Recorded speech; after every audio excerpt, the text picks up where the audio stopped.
আসসালামু আলাইকুম প্রিয় গ্রামবাসী। আজ আমি কোনো গতানুগতিক ভিডিও নিয়ে আসি নাই।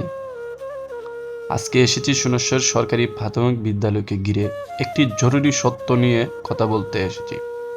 এই বিদ্যালয় আমাদের স্বপ্ন, আমাদের সন্তানের ভবিষ্যৎ। কিন্তু আমরা যদি সৎ থাকি তবে স্বীকার করতে হবে আমাদের বিদ্যালয়ের শিক্ষার মান সেই আগের মতো নেই। অনেক অবনতি। শিক্ষা ব্যবস্থার এত অবনতি কেন? এর পিছনে দায়ী কারা? শুধু কি শিক্ষক, নাকি আমরা অভিভাবকরাও? প্রিয় অভিভাবকবৃন্দ, আপনারা হচ্ছেন সন্তানের প্রথম শিক্ষক। আপনার ভূমিকা সবচেয়ে বেশি গুরুত্বপূর্ণ। আপনারা হচ্ছেন সেই সফলতার পরিচালক। আপনারা শুধু সন্তানকে স্কুলে পাঠিয়ে দায়িত্ব শেষ করবেন না, বাড়িতে পড়ার একটি শান্ত পরিবেশ তৈরি করুন। প্রতিদিন মাত্র 15 মিনিট সময় বের করে সন্তানের খাতা দেখুন, শিক্ষক কী পড়ালেন সেই খোঁজ নিন। বিদ্যালয়ের সভা বা মিটিংয়ে অনুপস্থিত থাকবেন না। আপনার সন্তানের জন্য তিরস্কার নয়, বরং উৎসাহ ও ভালোবাসার মাধ্যমে ভালো পড়ার অভ্যাস তৈরি করে দিন। প্রতিষ্ঠানের সকল ম্যাডামের কাছে আমার বিশেষ অনুরোধ, শ্রেণীকক্ষে সামান্য অতিরিক্ত যত্ন নিন। গতানুগতিক পদ্ধতির বাইরে গিয়েও খেলার চলে বা গল্পের চলে শেখান।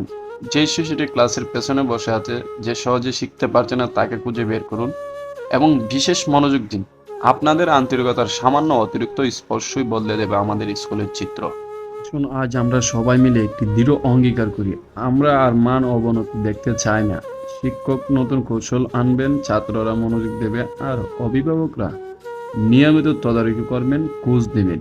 এই তিন শক্তির মেলবন্ধনে সুনেশ্বর সরকারি প্রাথমিক বিদ্যালয় আবার সাফল্যের দেখা পাবে।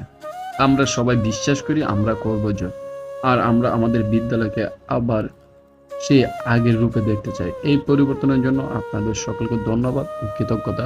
সবাই পাশে থাকবেন, ইনশাআল্লাহ আমরা সে আগে পুনরায় ফিরে যেতে পারবো। আর মাঝে মধ্যে শিক্ষামূলক কাজে ছাত্রছাত্রীদের উৎসাহ দেওয়ার জন্য স্কুলে যাবেন, তাদের জন্য কিছু নিয়ে যাবেন। সেক্ষেত্রে আপনার সন্তান আরও ভালো করবে। সবাই ভালো থাকেন, সুস্থ থাকেন। আল্লাহ।